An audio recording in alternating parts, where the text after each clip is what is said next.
If you are planning a trip to Hong Kong, especially kung may kasama kayong bata, syempre nakaka-overwhelm yun, di ba? Kasi di po natin alam kung anong dadalhin. Kagaya niyan, may naiwan na naman si Daddy Justin. Don't worry, I've got you covered. Watch this full vlog para kung meron kayong dalang mga bata, alam niyo yung dadalhin nyo sa next trip nyo dito sa Hong Kong. Hi, I'm Chris, a Raketera homeschooling nanay kay Liam at kasama ang aking Diyosawang si Justin. Let's make the most out of my remaining years before I turn 40 at samahan niyo ako sa aking journey! Kaya dahil dyan, in today's vlog, share ko sa inyo ang Mommy Chris Packing Guide. Actually, ito lang yung mga dinala ko. Pwede nyo naman, take it as parang travel tip. Depende sa inyo. Everything na kailangan ninyo, from documents to kid essentials para maging smooth at super fun yung travel ninyo. Now get your list and pack your bags for your first Hong Kong adventure. First survival guide, now ladies and gentlemen, and especially you mga fans, ay travel essentials. Time to upgrade na yung ating ziplock na lalagyanan ko ng passport. Suggestion ko lang, wag na po kayo maglagay ng sleeve sa passport nyo kasi pinatatanggal lang yan ng immigration officer. Mas maganda at mas safe pa rin talaga at saka mas compact yung ziplock. Tapos, lagay kayo ng ganito, yung silica gel. Mami Chris, hindi naman sustainable yan eh. Well, ano magagawa natin? At least na-extend ko siya ng mga 3 trips. Kaya tingnan nyo, gamit na gamit siya. Naka-3 bansa na to. So, every 3 countries, magpapalit tayo. O, ayun. Kasi baka naman sa kakatipid ko para lang less plastic. May butos na pala to. Hindi ko alam, diba? So, here is our new ziplock. Ang ganda ng ziplock ko. Nabili ko sa Daiso sa Korea. May silica gel. Para just in case lang, no, mabasa. Yung silica gel yung unang mababasa. At saka, to prevent din yung moisture. Kasi sobrang humid, sobrang humid dito sa Pilipinas. Baka amagin, friend. Pag inamag yan, wala na. Tapos, ang isa ko pang tip, ay, baliktad. Ang isa ko pang tip sa inyo, lagay kayo ng sticker. It won't matter naman na may sticker siya na ganyan, harap-likod. Nilagyan ko ng initials para kapag ako kasi yung mahawak ng passport namin na magkakasama. Nag-iwahiwalay lang to pag nasa immigration na kami o kaya kapag nandun na kami sa bansa. Para alam natin kung anong passport o kanino yung passport na huhugutin. Ayun, nilalagay ko lang dito yung sa sticker na dinidikit nila para just in case ipatanggal. Eh di go! Pero never pa naman nila pinatanggal to na ganito. Alright! So, yung passport natin dapat valid at least 6 months ha. Ewan ko bakit naglagay pa sila ng validity tapos kapag less than 6 months hindi na pwede gamitin, di ba? It doesn't make sense. Anyway, ayan siya. Ito yung ating cash box na punong-puno po ito ng iba't ibang pera ng iba't ibang bansa na napuntahan ko na. Ayan, naka-ready na para scripted na scripted. Naka-ready na yung ating octopus card. Tinatago ko yung mga octopus card na ginagamit namin pag nag-Hong Kong kami. Para form of manifestation na lang din. Hindi ko na siya iniiwan. Di ba pwede mo itong yung parang isurrender tapos babalik sa'yo yun naman. Ayan, dadali natin to. Tapos ito yung ating Hong Kong money. Ayan, nasa halagang 18,000 pesos ata ito. Tapos, nga pala, marami pa akong mga iba't ibang card. Like for example, ito yung sa Singapore. Ayan, tinatago ko rin. Hindi mo, bumalik kami na. Ito yung sa Korea. Piling ko may mga laman pa yan. Ito yung sa Taiwan. Ang cute oh! Tingnan nyo yung sa Taiwan! Anyway, dadalhin ko itong mga ganito yung ID. Para kapag sa pang-tap ng card, ayan, mas madali siyang magamit, mas humahaba. So, dadalhin ko itong mga pang-ID race. And the money, lalagay ko rin siya sa ziplock. Ayan, mag-withdraw tayo. Tingnan natin kung ano mas okay. Si Gcash ba o si GoTime? Nag-withdraw na tayo using Gcash. 2,000 yung withdraw ko. And ang nabawa sa aking Gcash ay this amount. Ito naman yung withdraw ko. Another 2,000 sa GoTime. And $2,000 siya, no? Ito yung amounts.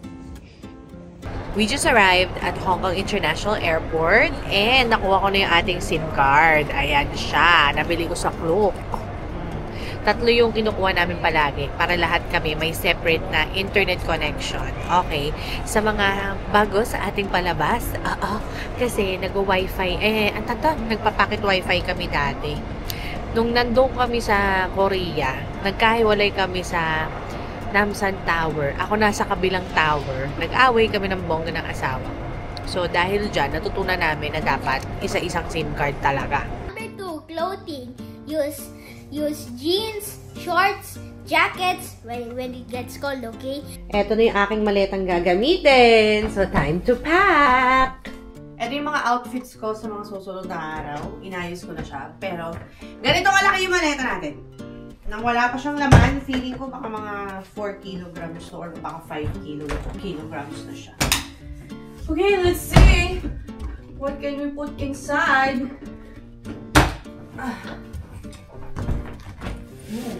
So many stuff. Usually, dito sa side na kung saan yung may zipper, nandun lahat ng damit ko. Para magkakasama lang sila ng mas madali. Oo. Meron tayong panty. Ang panty na ginagamit ko, shapewear. Ganyan. Kasi so komportable kasi siya. Kasi nga, mataba tayo. So, magkikiskisan yung mga magkabilang pisngi ng aking singit. Meron akong dalawang black, tsaka dalawang nude. Okay na yun. Mami, guys, 4 ng panty mo. Okay na yun kasi maglalaba. Meron akong sigurong OA naman nung 3 jacket. Baka pwede naman. Yung jacket na dadaling ko, pwede siyang mabasa na onte. Ayan, hoodie siya. Na medyo may kainitan din siya. Nabili ko sa GU to nung isa sa mga trips ko sa Hong Kong ba? O Japan, hindi ko na maalala. Maganda na mag-invest kayo sa magandang outerwear para kahit ilang taon na yung lumipas, pwede nyo pa rin gamitin. So, the same design to sila. Mami Chris, ano ba kasing weather sa Hong Kong? Ang weather doon ngayon ay between 24-17 degrees. Oo. Yun ay yung listed. Pero meron kasi yung mapandaya yung climate doon. Minsan, ang nakalagay 20 degrees, tapos feels like 17 or 18, tapos mahangin pa. O, diba? Kamusta naman? O, diba? Ang outdoorsy, makikita nyo rin yung style ko. Meron akong dalang vest. On days na tamad akong mag-bag, magve-vest na lang ako. Ang pants ko, 2 piraso lang. Mami, Chris, seryoso ka ba? 2 lang? Ang ganda nito, nabili ko to sa Taiwan eh. Kasi, asan na yun? Pants siya na ganyan, di ba? Pants. O, kita nyo, pants. Pero, pwede siyang maging shorts. Oh, matatanggal mo yung... May ganito rin ako na nabili sa TikTok. Naglalagay ko na lang. Ililink ko. Teka, ano ba yan? Ayaw naman niya matanggal. Oh, di ba? Pag tinamad, pwede maging shorts. Again, as you can see, ang aesthetic natin, wala tayong Disney princess kahit na magdi-Disneyland, ano? Ang peg natin ay we wear something comfy and functional. Hindi ko na mabalik. Anong bra mo? Ang bra ko, ere, sando, from TikTok. Yung pang-iilalim ko sa mga ganito. Ayan, bumili ako ng fitted na pang-workout. O, diba? Ito yung susuotin kong pang-top para fit tayo sa top, tapos medyo loose sa bottom. Isasuot namin pa kapag nasa Disneyland kami. First of all, ito yung Mickey hat. Nabili namin yung mga iba sa Lazada. TikTok? Sa TikTok. Next, ito, yung kay Daddy. Ang cute neto. And you must cute and all. This one. That's gonna be mommy's. And, sa akin? Sa'yo? Yung, Mickey hat. Kay Daddy yung, yung wizard. And this Mga is... extra yung iba. And this is another one. And my favorite of all. Si Ratatouille. O, di ba nag-impa-impake ako ng mga jacket? Hindi ko magamit kasi pagdating namin dito, mainit. Kamusta, Liam, ang weather? Good daw sa kanya. Pero hindi siya yung sobrang init na parang kagaya sa Pilipinas. Pero like, eto, ayoko nang may ganyan. Dito tayo sa shade. Pag nasa shade ka, medyo maginhawa naman. Makaka-survive. Dito tayo sa gilid. Toiletries and medicine. If your Airbnb doesn't have bidet, use tabo or garbage bags. Siyempre, kailangan natin ng timba at ng tabo. Ito yung shower area namin dito sa Hong Kong at may batang Jummer box. Look at this. I brought my own timba and tabo. Ito po yung kabuuan ng aming CR. Actually, malaki tong CR na to para sa Hong Kong standards, ha. Medyo weird lang siya, no, pa-diagonal. Umita, si Liam. Oo, walang bidet, friend. Mano-mano tayo. Actually, pwede naman yung tabo lang tsaka to. Oo. Kaso kasi, yung pag-i-stayan ko ng hotel sa mga susunod na araw, maghiwalay kasi kami. Yung pag-i-stayan ko ng hotel, baka kasi, friend, walang, or may distansya yung sink tsaka yung ano. Okay, tayo po ay mag-room tour. Hi! So, syempre, i-room tour ko na kayo ng marami ng gamit. Wala yun nung lababo sa... Paano tayo mag-uudo? Paano tayo eeta niyan? Buti na lang dalawa yung tabo namin, no? Tayo ay walang bathtub, pero napakalaki po ng ating CR. Hi! Ang hirap. Ayoko pa naman tumatay. Tapos kukuha ng tubig. So, meron tayong timba. Collapsible yan. Ganito itsura niyan pag na-collapse na. Medyo may weight lang siya ng konti. Pero friend, mahilig kami umita. Kaya kailangan talaga may ganito kami. Ayoko nung ano, yung kailangan mo i-charge. Yung ano yung portable bidet. Kulang sa akin yun. Kailangan isang timba talaga pag iita ko. Maliban pala dun sa timba, nagdadala ako ng travel chinelas, friend. Kasi nga, di ba, nagka-plantar wart si Daddy Justin nyo. At saka kahit naman before, may ganito na talaga ako. Para hindi kami naglalakad sa diretso sa tiles. Ayoko nang nakatapak kasi baka kung anong sakit ang nandiyan. So, ito yung sample nung isa sa mga travel chinelas na dala ko. Yung mga skincare ko can be a separate episode. Pero ito yung mga dala-dala ko for Liam. Una, yung mga hinatol sa kanya ng derma para sa kanyang mga kati-kati sa arms, sa lips. Tapos lotion. Bug spray, importante yan. And ito, sunscreen. And the same emergency na kit, medicine kit. Ano matawag dito? Sorry, di pa ako nag-aagahan. So, ayan, yung mga gamot dala-dala ko nakalagay sa clear bag na ganito. Meron kami nebulizer na portable lang, maliit. Meron tayo ditong salbutamol, meron ako mga, ano ba, Ersiflora, pamplema, eye drops, pangkulite, lahat, ang dami niyan. May antibiotic akong dinadala, pero ito for severe cases lang, for emergencies lang talaga, kasi pwede naman ako mag-online consult, tapos may dala akong ganito. So, ayun. Ayan, hindi yan nawawala. Pagkatapos pala, ngayon trip na to sinubukan ko, magdala ako ng ganito. Yung ano, yung inflatable na bed. Mami Chris, may bed naman. Ba't kailangan nyo ng ganyan? Friend, ilang beses na ako nadadali ng mga Airbnb na kay katigas ng bed. Unang higa mo, ramdam mo kagad yung spring. So, medyo ang tawag dito, ang aking likod, importante sa akin ang masarap na tulog. Kasi syempre, ay naman natin magkasakit tayo while nasa trip tayo, no? So, meron akong dalang ganito, 3. Ayan. Ganyan yung itsura niya. Inflatable po ito. Tapos, meron na siyang built-in na unan. Sometimes, the bed is not the problem, but the pillow. Tingnan nyo gano'ng kanipis yung nakakaloka, hindi ko maramdaman. Kaya, buti na lang itong ating inflatable bed. Meron na siyang kasama ring unan. Pag na-collapse lang siya, nakita nyo, saan na ba yun? Ay, kalat, sorry. Ito, kalat na naman. O, ayan. Ganito lang siya kalaki. Pag tinago mo siya sa bag mo. O, diba? So, kada maleta namin, may ganun. But for electronics, it's important when your device or gadget gets low battery. For electronics, ito yung mga dinala ko. Kasi kailangan ko talaga na may laptop ako. Kasi may mga trabaho tayo na naiwan sa Pilipinas na kailangan ko pa rin na ginagawa habang nasa trip ako. Ang vlogging camera ko, ito. Binenta ko na yung yung Osmo Pocket ko. Pinalitan ko nito kasi si Action 5 Pro, the same brand naman din siya, DJI. Mas siya, mas sturdy, mas portable, hindi siya sensitive. So, kasi siya nga, action camera nga siya. So, pangrugurugan, diba? Meron tayong portable SSD para sa mga clips ko, para hindi mapuno. And, may batang nakasalampak. Iba talaga siya, Liam.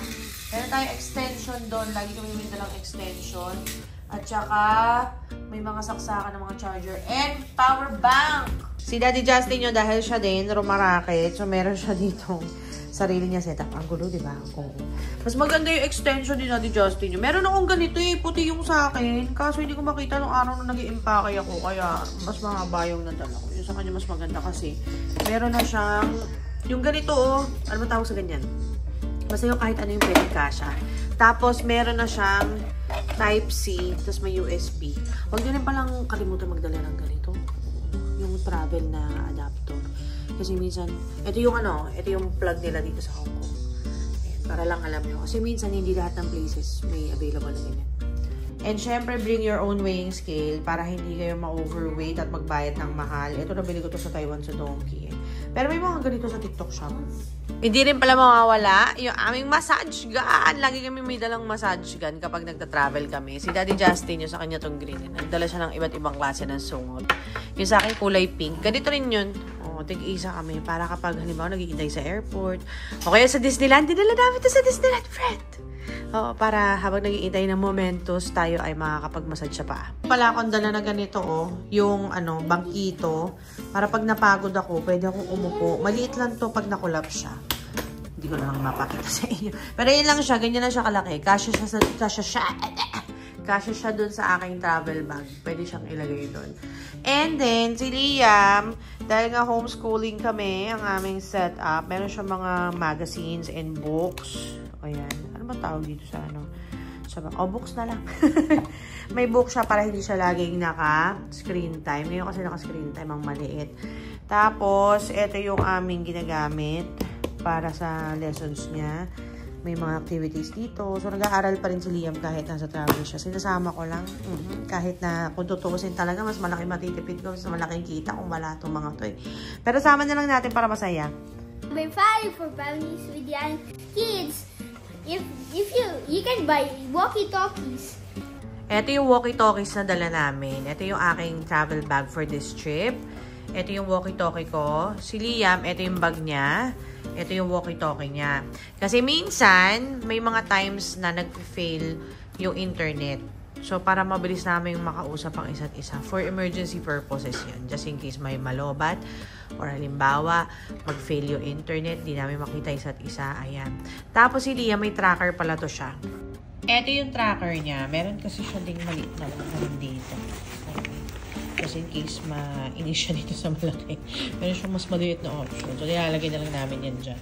So, may tracker din niya na nakakabit. Tapos, mag-chika ko na lang din kapag kayo ay gagamit ng public transport abroad, especially kung may subway or MTR or train, ganyan. Bili kayo ng ganito, yung ID holder, para pwede nyong mahabaan. Pag magtatap kayo dun sa entrance ng train, train station. Ano ba yan? Sabaw na. Nahabaan siya. Hindi mo every time ilalabas kapag kayo nakakita. Diba? Ayan. Tapos madali mo makuha yung card mo. Sex survival guide para sa mga para sa iyo, ikaw, bata. First of all, books. At mga weird ba to kung nabigyan mo yun sa books. Textbook para di ka mag-screen time or yung eyes mo magiging hurt. Next, bring toys, cars, or anything that is in your backpack. Ang laking bagay din na meron dala kayong thermoflask para sa inyong mga drinking needs at ganun din ng ice. Hindi kasi basta-basta makakuha ng service water, lalo na ng ice dito sa Hong Kong. Kaya kung meron kayong dalawa, maglagay na lang kayo ng tubig o ng ice sa inyong thermoflask, tapos refill nyo na lang throughout the stay ninyo. So, that's it for today's video. Mami Chris, ano yun nasa kilikili mo? Kasalukuyan ako nagtatanggal ng blackhead sa kilikili. This will be another video. Kagaya ka na sabi ko sa inyo, di ba? Yung skincare ko. Separate vlog yan. So, ayun lang. Sana nagustuhan nyo. Watch out for more Hong Kong vlogs. Bye!